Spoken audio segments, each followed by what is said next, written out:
आज राजा कावेरी की भूमि पर पुनः शुभता का उदय होगा। समस्त संसार गणेश की इस अद्भुत लीला का साक्षी बनेगा।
प्रभु, प्रभु आप आ गए।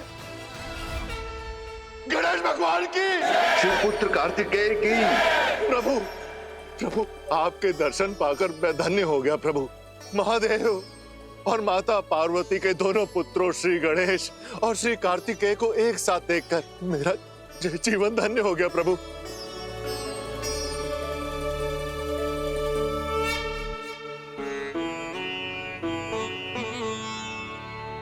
राजा कावेर, आपकी पीड़ा आपकी प्रार्थना के द्वारा मुझ तक पहुंच चुकी है।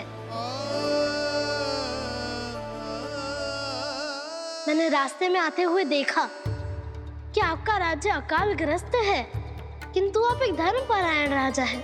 फिर इस अकाल का क्या कारण है राजन? प्रभु, मेरे राज्य में पड़े अकाल का कारण अधर्म नहीं, अपितु धर्म ही है। प्रभु, धर्म? धर्म से तो सबका कल्याण होता है राजन, फिर ये अकाल का कारण कैसे बन सकता है? भैया, जब हम यहाँ आ रहे थे तो मैंने राजा कावेर की चिंता का कारण देख लिया था।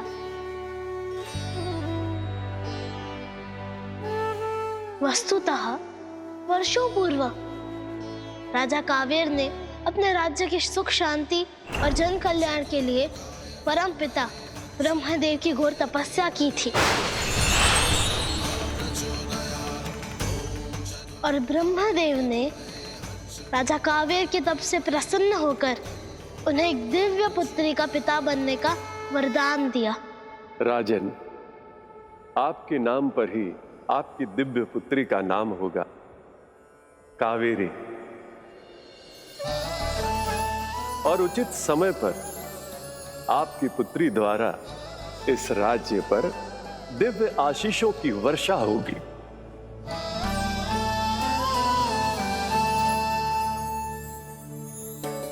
देवी कावेरी जब अपने युवा अवस्था में प्रवेश की तो उन्हीं दिनों में राजमहल में महर्षि अगस्त्य का आगमन हुआ, और महर्षि अगस्त्य ने कावेर की दिव्य पुत्री कावेरी से विवाह करने की आकांक्षा प्रकट की।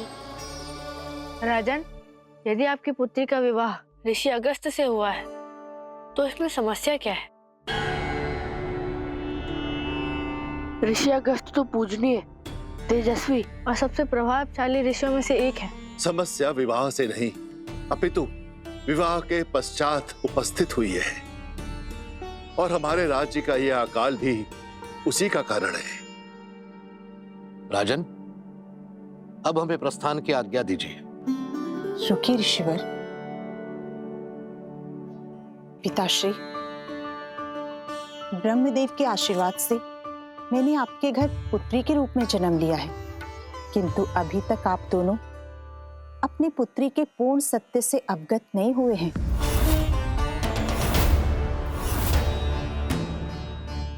कैसा सत्य पुत्री? पिताश्री, मैं एक नदी हूं।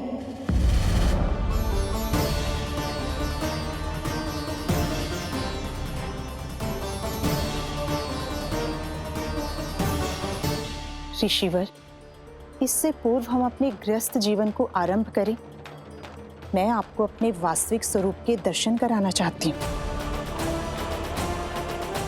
देवी कावेरी के वास्तविक स्वरूप से सभी हतप्रभ रह गए, क्योंकि ब्रह्मदेव के वरदान का अर्थ किसी को ज्ञात नहीं था। उनकी कृपा किस रूप में सामने आने वाली थी, वो महाराज कावेर और ऋषि अगस्त्य दोनों की नजर देवी कावेरी पर थी। ब्रह्मदेव की कृपा किस रूप में सामने आने वाली थी, वो महाराज कावेर और ऋषि अगस्त्य दोनों के लिए रहस्य था।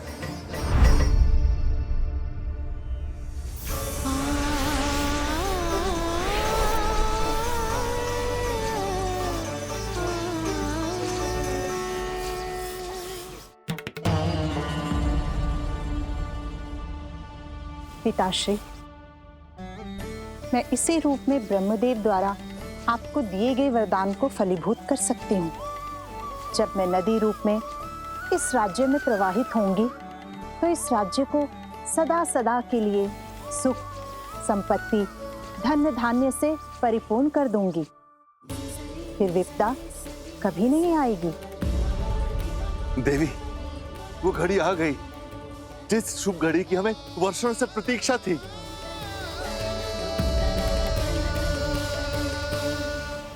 पुत्री, संतान बिना परिवार और नदी बिना राज्य एक समान ही है। दोनों कहने को जी तो रहे होते हैं, किंतु जीवन रस के अभाव में।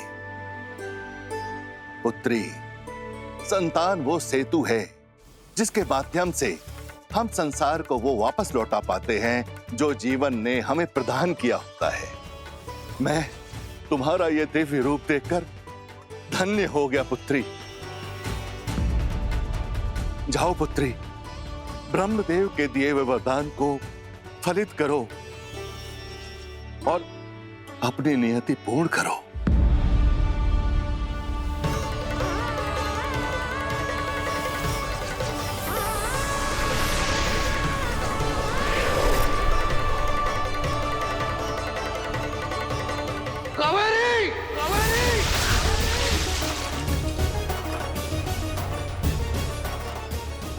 कावेरी ब्रह्मदेव का वरदान थी। राजा कावेर के राज्य के समृद्धि की कारक स्वरूप थी, किंतु ऋषि अगस्त्य ने उन्हें अपने कमंडल में बांधकर न केवल महाराज कावेर को दुखी किया, अपितु समस्त राज्य को अकालग्रस्त कर दिया। ऋषिवर, ऋषिवर, ये क्या कर रहे हैं आप? मैं अपने पति धर्म का पालन कर रहा हूँ। कावेरी मेरी पत्नी है। अग्नि को साक्षी मानकर मैंने सदैव उसके साथ रहने का वचन लिया है, किंतु मेरी पत्नी की प्रकृति के कारण और कदाचित मेरे ऋषि होने के नाते मैं सामान्य मनुष्यों की भांति गृहस्थ जीवन नहीं जी सकता। इसीलिए अब से मेरी पत्नी कावेरी नदी स्वरूप में ही मेरे इस कमंडल में सदा वास करेगी।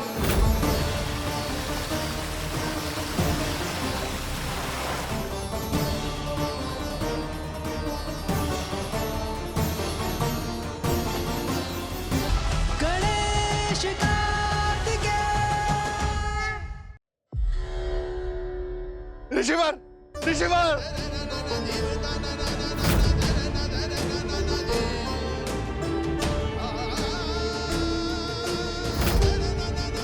ऋषिवर, आंखें खोलिए ऋषिवर। मैं अपनी पुत्री को लेने आया हूं और अपनी पुत्री को लेकर ही जाऊंगा।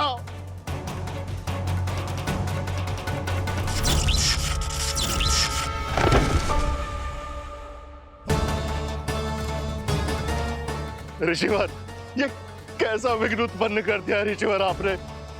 ऋषिवर, मेरी पुत्री मुझे लौटा दीजिए ऋषिवर। बिना संतान के परिवार और बिना नदी के राज्य सूने रहते हैं ऋषिवर। ऋषिवर, भले ही कितने ही दिवस और बीत जाए, हम यहाँ से उठेंगे नहीं। हम बिना जल और अन्न ग्रहण किए बिना यही अपने प्राण त्याग देंगे, किंतु अपनी पुत्री को लेकर ही जाएंगे ऋषिवर।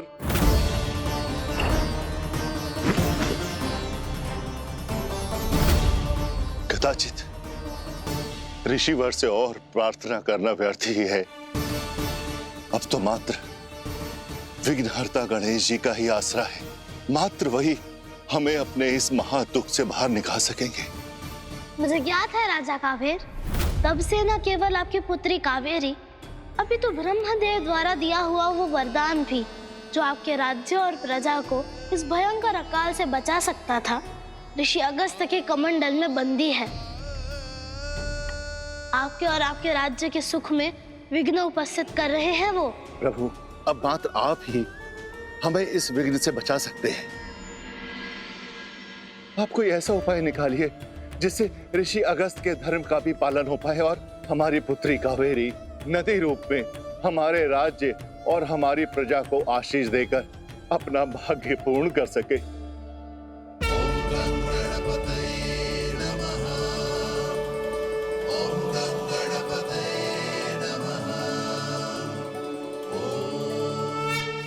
एक उपाय है।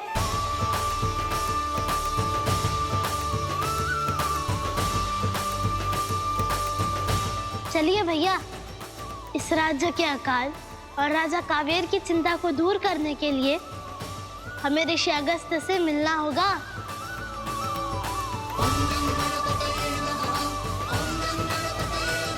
गणेश भगवान की जय। भगवान श्री गणेश की जय।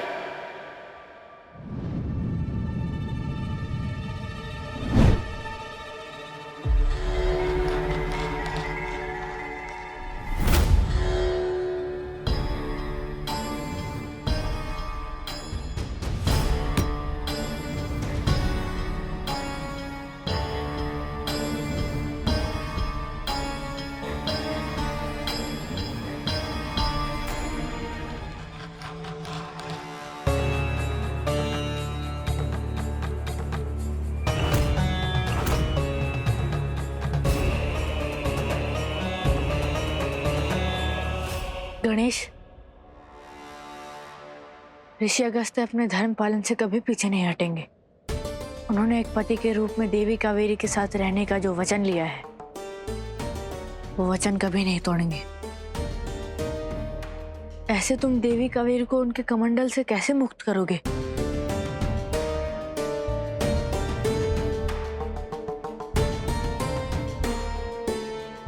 उन्होंने अपने तप से एक अदृश्य आभा मंडल बना दिया है। उसे भेदना उचित नहीं होगा और उन्हें तब से बाहर लाना संभव नहीं प्रतीत हो रहा।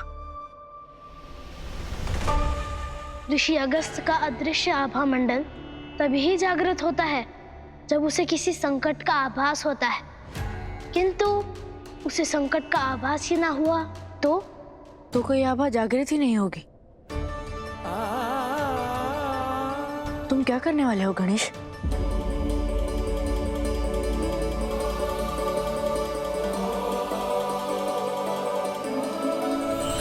गणेश, गणेश,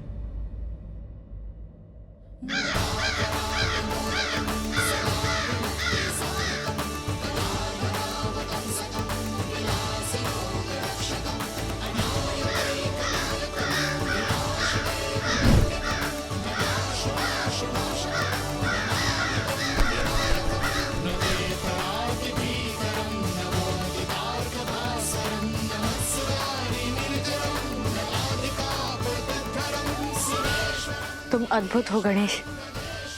संसार के कल्याण और अपने भक्तों के हित के लिए तुम कोई भी रूप धर सकते हो, कुछ भी कर सकते हो।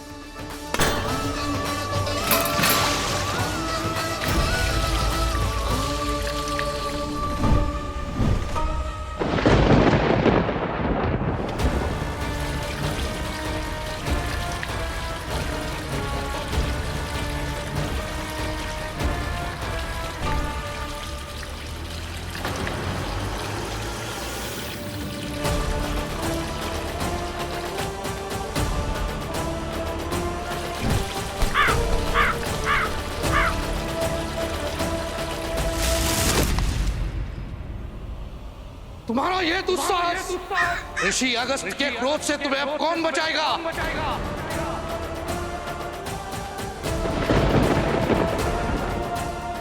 ऋषिवर, ऋषिवर, ऋषिवर।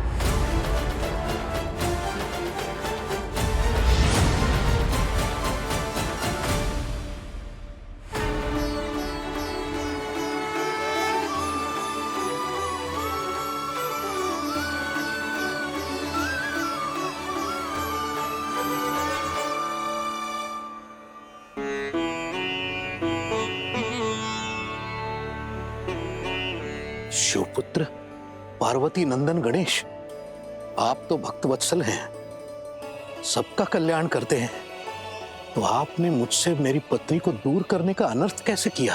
मुझसे प्रश्न करने से पहले आप अपने चारों ओर देखिए।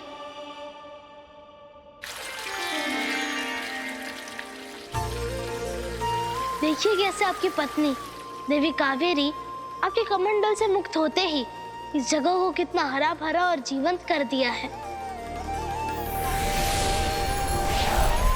आपके प्रश्न का उत्तर स्वयं ही मिल जाएगा। गणपति करते जग उद्धार, कावेरी हुई मुक्त वही उसकी जलधार, पुष्प लगे खिलने खग लगे उड़ने, ऊपर जैसे बरसी सुख की फुहार।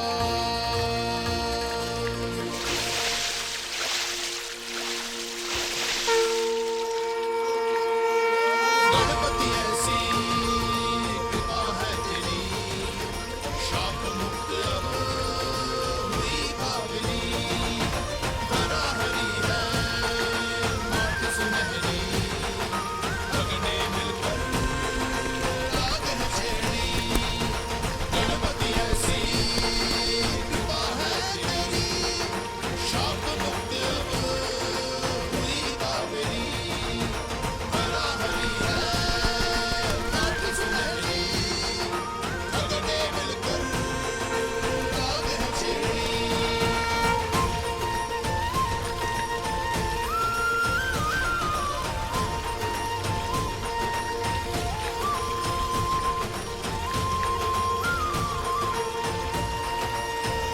ऋषिवर, राजा कावेर ने अपने राज्य का पालन और वंश को आगे बढ़ाने के लिए ब्रह्मदेव की घोर तपस्या की थी और इसीलिए ब्रह्मदेव ने उन्हें देवी कावेरी जैसे पुत्री का पिता होने का वरदान दिया था।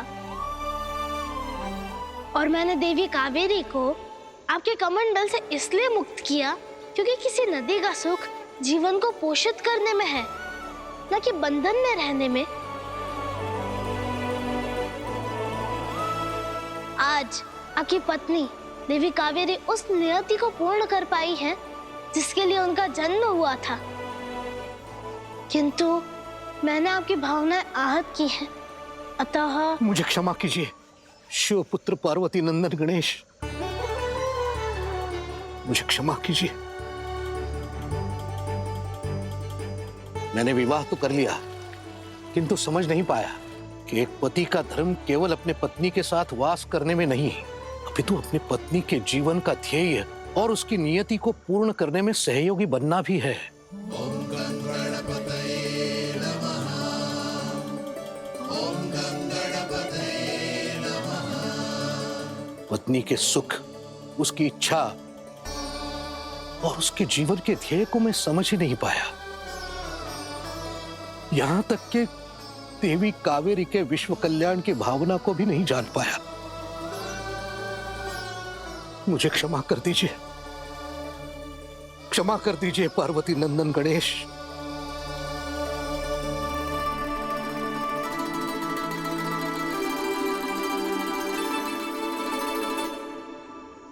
जय श्री गणेश, जय श्री कार्तिकेय, आपको कोटि कोटि नमन।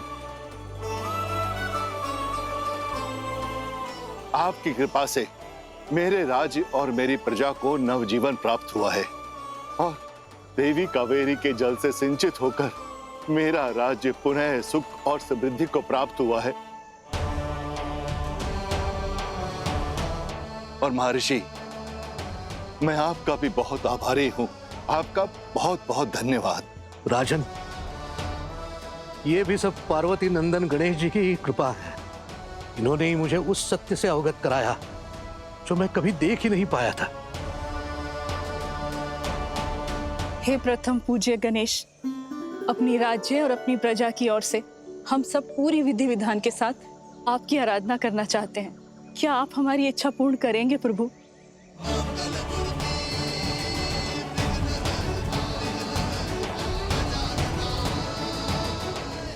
प्रथम पूज्य को सदा अपने भक्तों को सर्वोपरि रखना चाहिए। मैं जानता था भैया कि आप भक्त की इच्छा का सदा मान रखेंगे।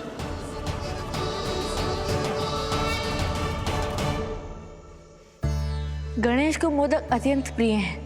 यदि आप उसे मोदक खिलाएंगी तो आपके साथ कहीं भी जा सकते हैं।